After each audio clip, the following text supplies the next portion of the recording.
Choosing to become a full-time artist is a lot of work. It takes guts, it takes pressures and forethought and thinking and choosing your art over everything else. When you think, I like my work and I think it could have monetary value that contributes to my lifestyle, that's huge. That's exciting. Isaac has just begun his journey into being a full-time professional artist. And in this interview, we talk about how he prepared for that, what his hopes and ideals are for the next year of his career, and what the feedback was like when he started telling his family and friends, I'm going to do this full time. If you've ever thought, I really want to try giving full-time art a go, listen to this interview and maybe it'll inspire you to change your life around. This is a conversation with Isaac Pryor, and this is Brushwork.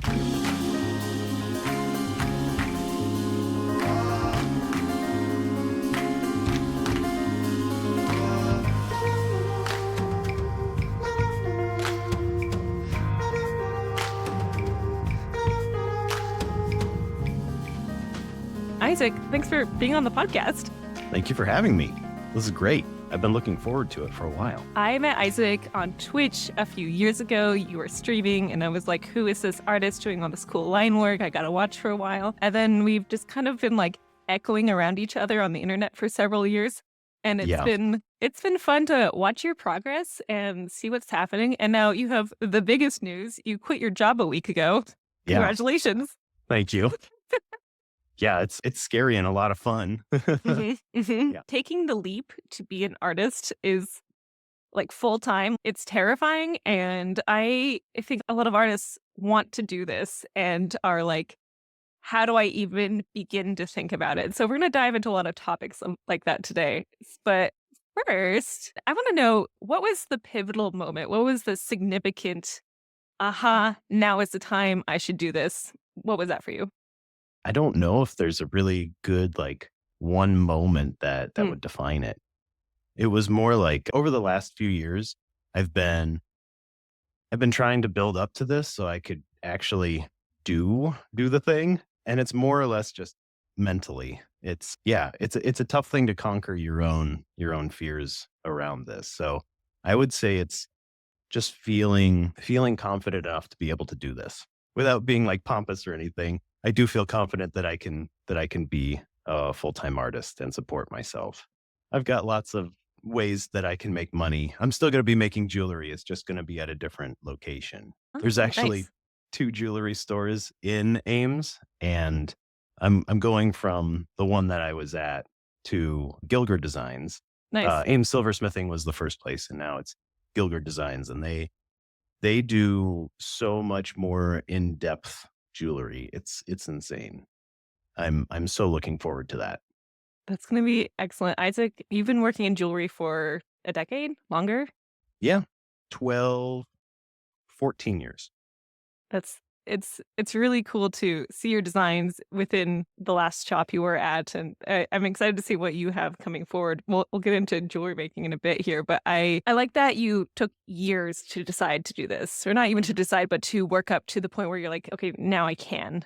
What was your preparation like over the course of years? Like what were you thinking about? It's always been in the back of my mind, but it's never been like the focus. And Right.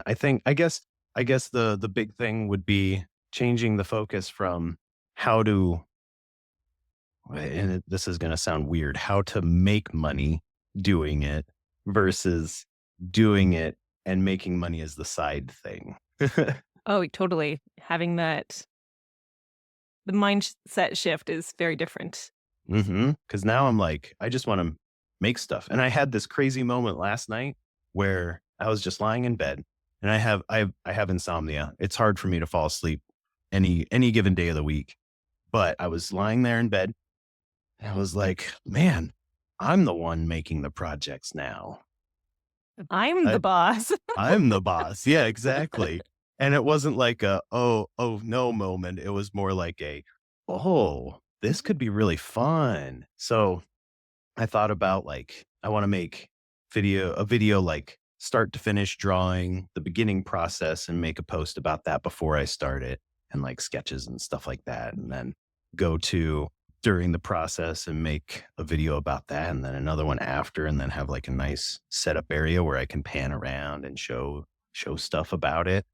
So it's more about like content for people to absorb as a project. And I'm thinking of project as like the posting, the videos, that sort of stuff, as opposed to the artwork. The artwork is itself an entity. Right. Mhm. Can you describe all of the entities you have under the umbrella of your artwork? Ooh, oh man. Okay, so let's see. Entities would be like social media. So I do like I Yeah. have YouTube, which I'm now monetized on YouTube, which is really really cool, and I'm looking Congrats. forward to making more content on there. And then I have TikTok. I'm almost monetized on TikTok. I need like 4,000 more followers, and I just need to plug it a little bit more. Then I have currently, I did a GoFundMe just to try to get me through the transition period. So Hmm. that's another source of revenue. I'm using kind of revenue and entities kind of similar. And then I'm going to be working at Gilgers, but I'm not going to be really, it's not really a paying job. I am a outsourced contractor basically. Perfect. Yep. So I choose my hours and all of that stuff. So it's going to be so nice. And I haven't gotten, I don't really like Facebook or Instagram too much. Hmm. It's hard to get into the algorithm. Like, Okay. yeah, just for me. Like I've done it for years. I've been posting on Instagram since 2014, and Hmm. I have like 2,200 followers. Hmm. And I used to post every day and I would gain nothing. Like I It's would a lot get of work. no traction. Yeah. Yeah. So I'm kind of like I'll see how I feel about Instagram and Facebook in a little bit, but I'm not using them as much.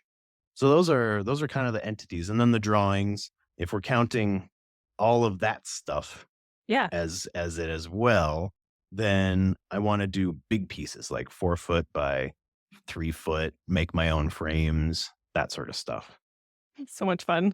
I feel like when people are like, okay, I'm going to show my art to the world, they pick many different social media sites and they try everything. And, niching down to what you know is going to work is perfect. You can just set up your Facebook page and like not post a single thing to it and redirect to your TikTok or your, your YouTube channel. And that's perfectly fine. You don't have to do everything. Right.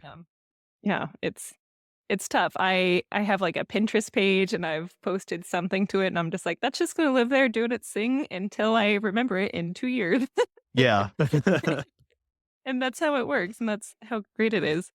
So you've got your social media sites, you've got YouTube as its own powerhouse, and you are doing contracting work, which is great. I think doing contracting work alongside of doing your artwork is really fantastic. I just picked up a contracting job. It's fantastic. Nice. Good. And it's good for not putting all of the pressure on your artwork to sell. Like, your artwork selling is awesome, but when you're like, "Okay, I need to pay the rent or the mortgage or whatever," and now and to draw something with that pressure on it, no good.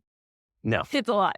That's a different yeah, different pressure and a different mindset. That's like Mhm. survival mode, you have to do it. So, Exactly, exactly. yes. When you were in this, like, past year and you were, like, ramping up to this last week of quitting your job, were you focusing on a specific amount of money to save? I had a lofty goal and I Mhm, really wanted to achieve it, but it did not get achieved. I wanted to save $10,000, and that was a lot. That's like a in my past job, it was like about a sixth. So I was making about 62,000 a year.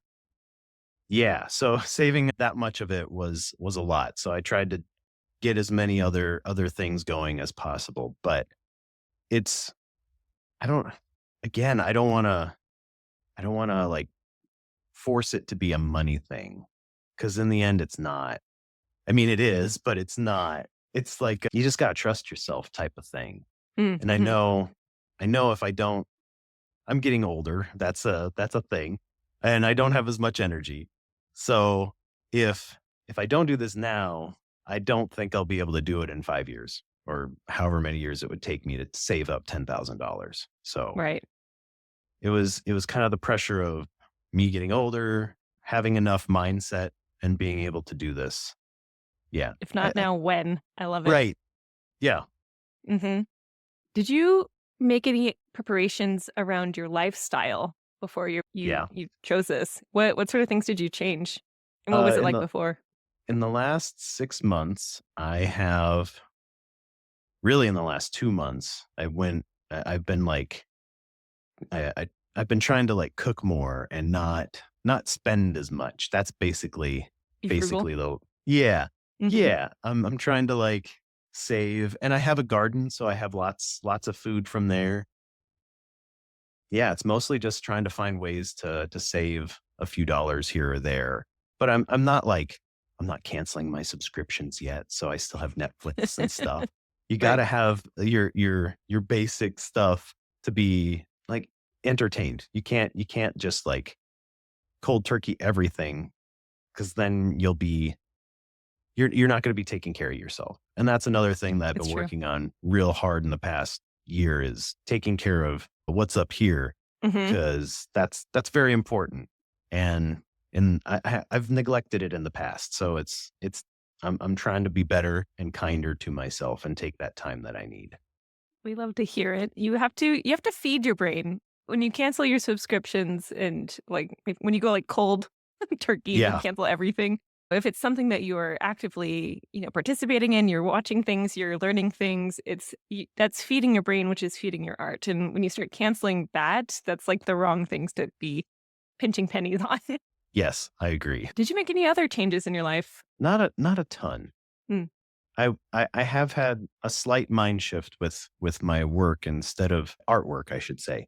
I'm trying to put a little more of my emotion into it and like Ooh. make it be more, yeah, more of like my life experiences, and trying to make it, yeah, just make it a little bit more me. Cause in Mhm. the past, I've been going to therapy for like a year and a half. And I kind of realized at work I was masking a lot, 'cause I work customer service, so you gotta You just gotta. like yeah. Yeah. You gotta put on a happy face and you gotta go do the thing.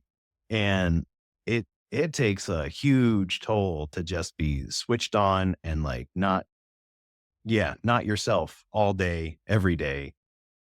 So I'm trying to, instead of like use my artwork as a coping method to like forget, I'm using my artwork as a coping method to focus and put that down into paper. It's kind of like writing, but with lots of tiny little lines. That's a tiny lights. For people who haven't seen your work before, can you describe it? Mm.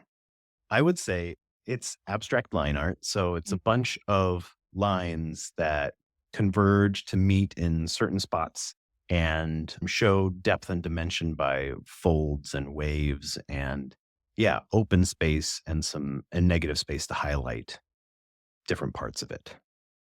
Lovely. It's very fluid. It's very, like, it's almost dreamy, and when I look at it, I'm just like, "Whoa, this is cool." And Thank it's you. yeah, it reminds me a lot of water. Do you get that Mm. often? Yeah, water. What's another one that people say? A lot of people say they see like microscopic things or like Ooh. space or like, yeah, waves, sound waves, stuff like that. What are you hoping people feel and experience when they look at your work? I'm Most of the time I'm just wanting to give something beautiful to look at. And Mhm. that's like the very basic. Like you look at it and you're like, "Ooh, that's cool. That feels nice." I gave one of my coworkers, because she had such a beautiful quote to why she liked it.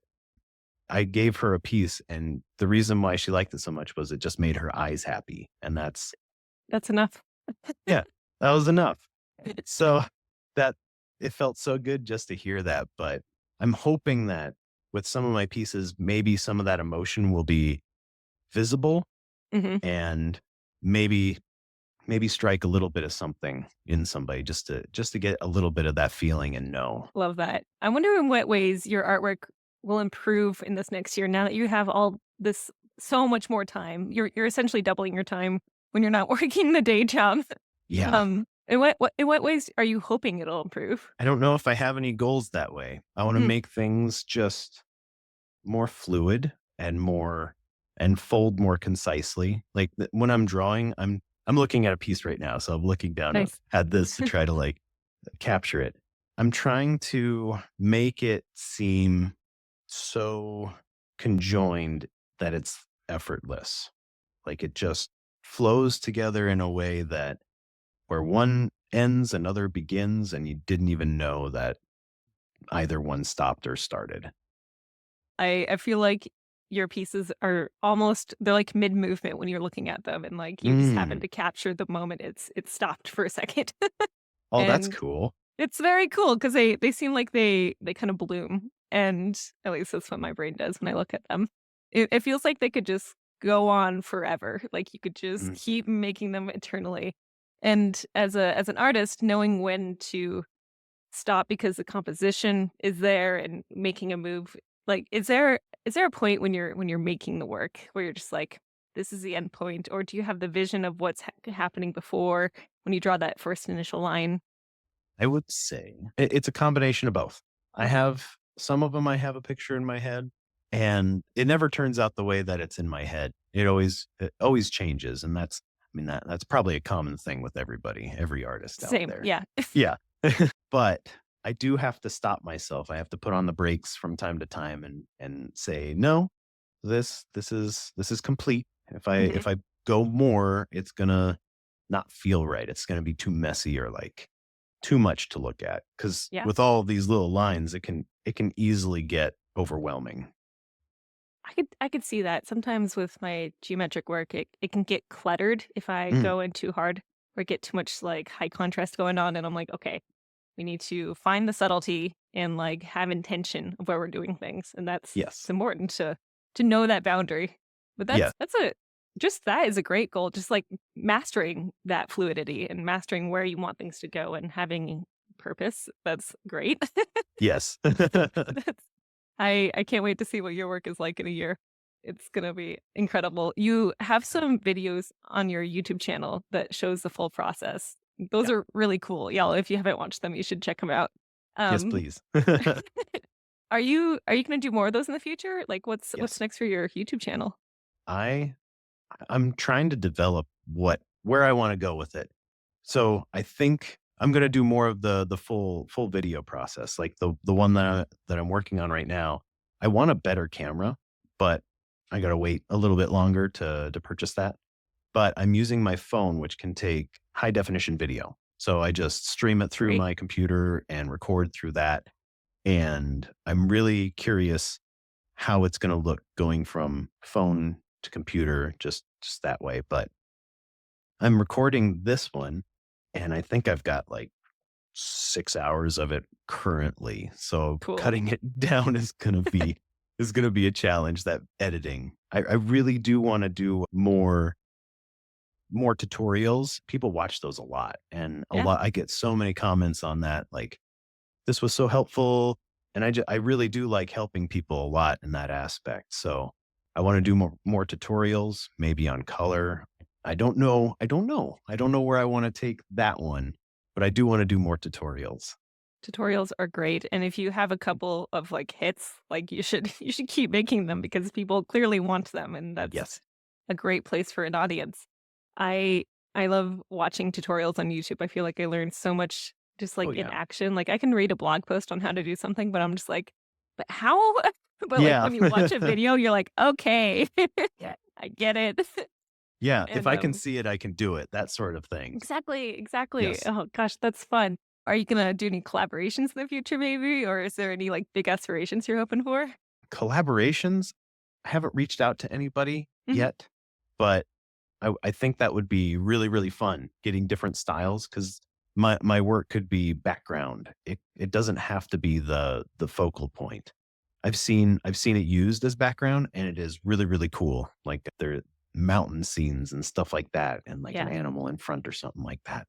Yeah, there is possibility, lots and lots of possibility out there for collaboration. I just need to figure it out. I really want to reach out to a couple wineries in Iowa Oh, that's a great and idea.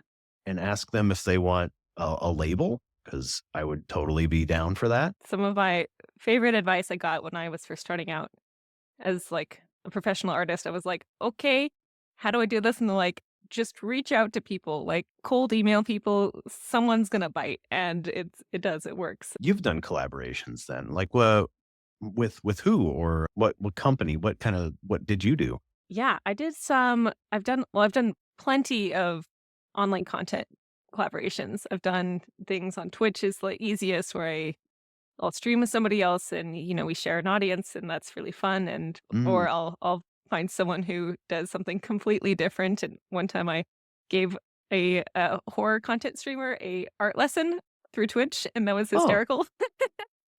interesting. Like we were just like this and I was like, here's what you're gonna do. And and she did it totally wrong the first time, but we did it right the second time. And it was very fun and very funny. But like the joyfulness of just working with someone else was really, really nice. I've done this is less of collaboration, but just like finding opportunities to get my artwork in places at like realtor offices or at law firms. And I've just like sent my art out to like the building manager or whoever was there. I'd be like, hey, if you need some artwork on your walls that's not from the 60s, you should hit me up. And then they, like, look at their walls for the first time in a decade, and they're like, "Oh, yeah, maybe I do need some new art," and here you go. It's effective, sometimes you get, like, no responses, but that's to be expected. Oh, yeah. Yeah. Can't fail until you try. You can't fail until you try, and that's the epitome of what you're doing, and I like it. Yes. Yes.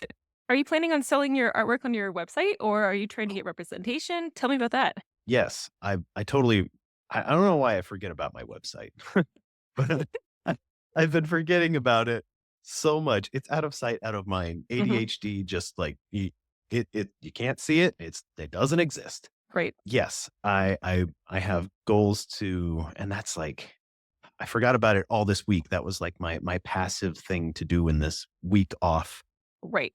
was to look at my website and maybe polish it a little bit more.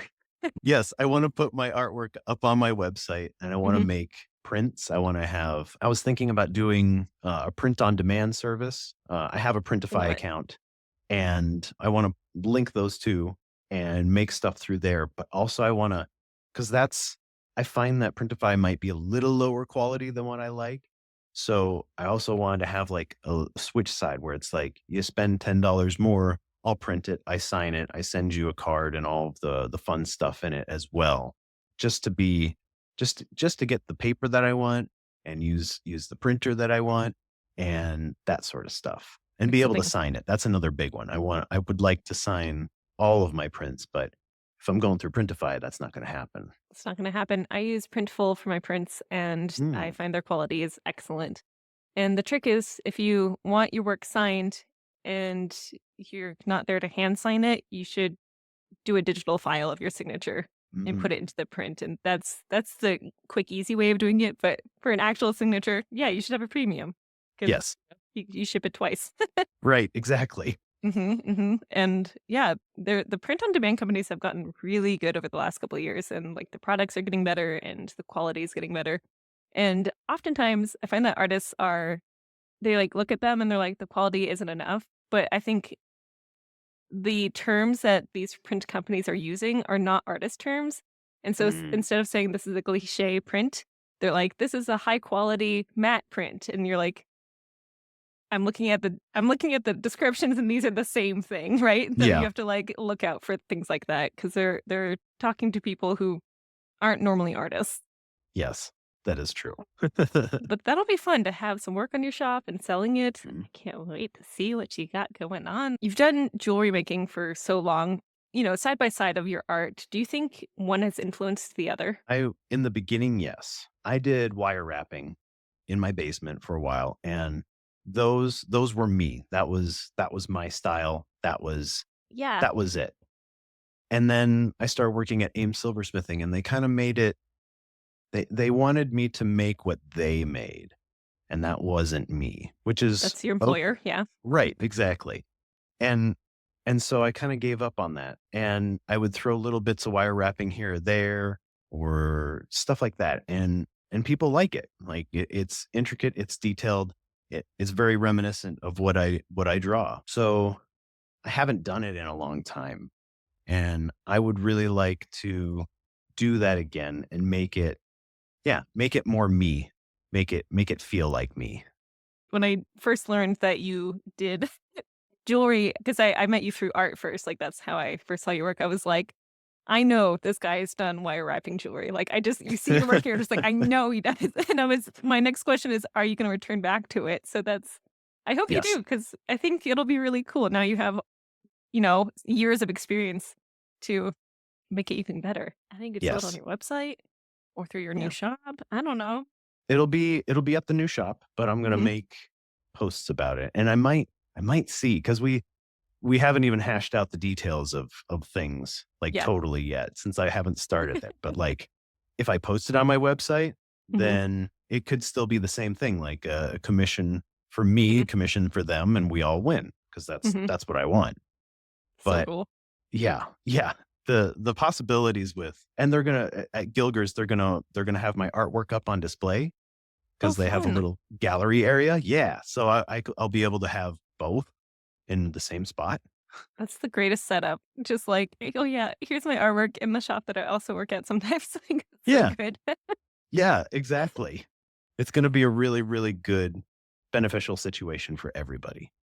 Let's talk about the future. I want Okay. to know. We've talked a little bit about how your art wants to progress over the next year or so, but I want to know where are you hoping your business is in the next year? So in the next Like I've thought about October 2025. Where do you want to be? where do I want to be? Okay. In the next 2 months, I want to figure out because I have to relearn how to work basically.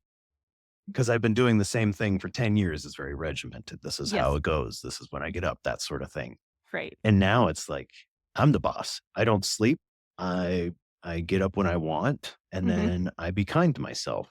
So yeah, I don't the next 2 months are gonna be me just figuring out me and how I fit into this new world of mine. And Totally. then next year I want to get established, like grow my roots, get things figured out as a business owner and find different paths of revenue. And then in 2026, if it happens before that, that's great. But in 2026, I want to travel more and I want to go to art fairs and I want to set up at places and I would Oh, like to make more money basically. yeah. Yeah. Do you think doing booths at art fairs would be pretty lucrative? I think it would. Yes. Yeah. Yeah. Yeah. That'd be fun. Yeah. That would be an There's easy way to travel. Yes, exactly. Because then I could make, I could make a weekend, a long weekend, or I could make a week out of it. Hmm. And it'd be so cool. When you were telling people that you were going to quit this job and become an artist essentially full time, did you get any negative feedback from Yeah. anyone? Oh Yeah? yeah. Yeah. What was it That's like? so family friends that I've known for a very long time. I told them and they were like, oh, business, being a business owner is tough. Like you gotta be careful of that. And yeah, there wasn't much support there. Mm, And that plays into, like, the whole, "Oh, no," and then you go down the path of, Am I really good enough? Is this a good choice? Can I do this?" totally. So there's other people that have just been like, "Oh, good for you," in that kinda scared-looking way. Yeah. Yes, exactly. So there's definitely negative feedback, but a Mm, lot of people have been really supportive. It is tough though when you do have that negative support. Cause yeah, this is a big life change. All you want is a pat on the back and someone to say, yes, good job. And some people have a hard time doing that.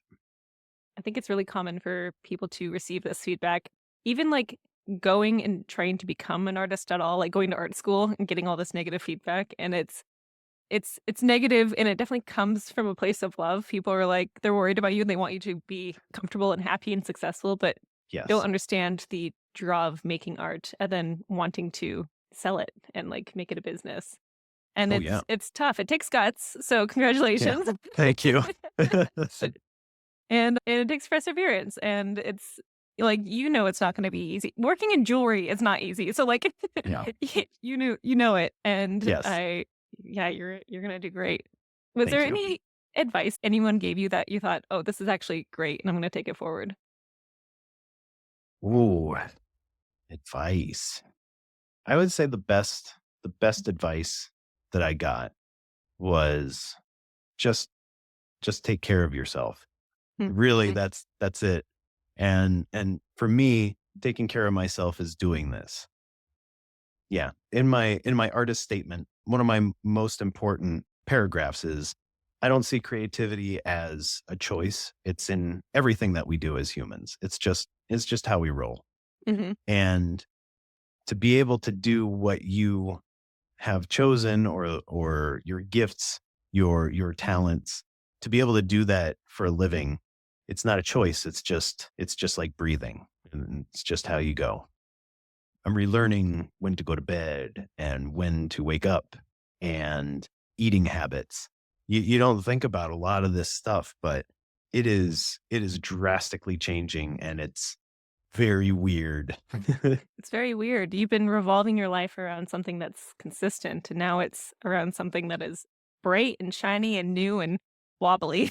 Yes. Very. And it's scary because as an ADHD person, like I want that structure, but also as ADHD, you hardly ever get that structure. So now I Right. have to impose that some sort of structure on myself in order to do it. Um, In what ways are you going to put this new structure on? You might not have figured it out yet, but I'm yeah, I curious. haven't, but I'm trying to figure out the biggest one for me is going to be bedtime because I always have a hard time falling asleep regardless. But I want to try to get up at like 9 a.m. and Mhm. make that a good time. Otherwise, I'm going to stay up until 2 and I'm going Yeah. to sleep until 11. Mhm. And it that sounds nice, but Just say no. yeah. My biggest weakness when it comes to time management is I'm definitely an overachiever in like a Mm, bad way. I will work and work and work and work and work. And respecting my days off is my biggest struggle. Like being like, yeah. okay, it's Saturday. I'm not allowed to go into the studio, which is attached to my home currently. So that's tough. And like Yes. my computer is in my studio and like so Oh like man. if I want to like play video games, it's like going to the studio and then I like play games for an hour, then I'm like, I'll just go varnish this thing, or I'll just send an email to this person, or I'll just go on Instagram and respond to DMs or whatever.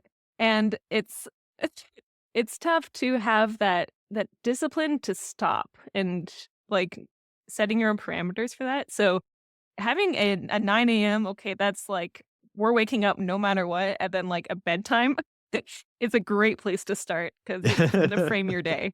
Yeah, yeah. That would be really difficult. I'm the same way. So this is my studio is my extra bedroom in my house Totally. and my computer's in here. Yeah, So same thing. Yeah, you if get it. yeah, yeah, if I come in here, I'm going to do something that I probably shouldn't do. There are some books I've read recently for Art Book Club that Visual Mm, Nomad and I read, and one of them that really helped me, like, set structure was Atomic Habits, and I know it's a hugely popular book, but it really showed me how I did my natural patterns and when I should prioritize things and like learning about when I had most energy in the day and when it's good for creativity and like literally making art and not just artwork and how to do things I don't want to do. Like I hate sending emails, so I do that and I like put it next to something I really like to do and like that gotcha. works out. Yeah, it's a fantastic book. But also I don't have it on my shelf here, but it's the Handbook for the Emerging Artist was Mm, really helpful and got me thinking about how I'm running an art business, which is very different than how to be an artist. yes. And anyways, those 2 books were very helpful if you want some homework to read. But for anyone figuring out all of that, I think it'd be really fun to interview you in like a year and see what's new and what's different. So I think we should have a Yes. part 2 next year and we can like respond to things you've said in this interview and, and see what it's like and what's different because I'm sure a lot will be different because it always is. Oh Um, yeah. if Yeah. you're down, we should do it. Yes, that sounds like fun. It sounds like fun. What's coming up next for you? Do you have anything to promote? It's mainly going to be a website. I'm going to work on getting prints, like I said. So that's probably close to top of my to-do list in Nice. the next couple weeks, couple of months. Do you have a Um, mailing list? I don't. You should I do that. should. Yeah, Yeah. Yeah. that would Just be start a building great one. idea. You don't even have to send out emails. Just start one. It's like such good for like getting your like gold star clients who like love you. Yeah. That's a good idea. Hmm. I'm going to write that down too. Write that down. Mailing. Good. Okay. And then I'm going to keep my GoFundMe up until probably January, just Nice. to try to hit that baseline and try to get me, yeah, over the hump. Because it's going to be tough at Gilgers for the next couple of months because I'm learning. Also, I'm going to be learning them Right. and how I fit in there, what I can do. It's going to be me learning a lot in the next couple of months, which is going to be interesting. Um, Fabulous. I think mainly it's going to be YouTube and website and Gilgers. Those are going to be the three main things that I'm going to do from here. So check out my YouTube channel. It's just my name, Isaac Pryor Art.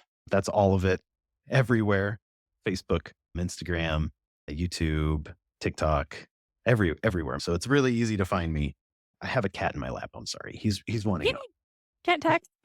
There we go. He's been sitting in my lap for a little bit, and he really wants to be. Yeah, there you go, buddy. Uh-huh. Here, I'll turn a little bit so you can kind of see his face. Who is this? This He's is perfect. Ginkgo. Ginkgo, you're perfect. Yes, he's my chubbiest boy. He is a solid unit, and I loves him. Y'all, if you want to support Ginkgo and Isaac, you should follow Isaac's YouTube channel. I'll have links to his social medias. You can see his artwork. You can follow him. And if you want to support a budding artist, you should go donate to his GoFundMe. That would mean a lot.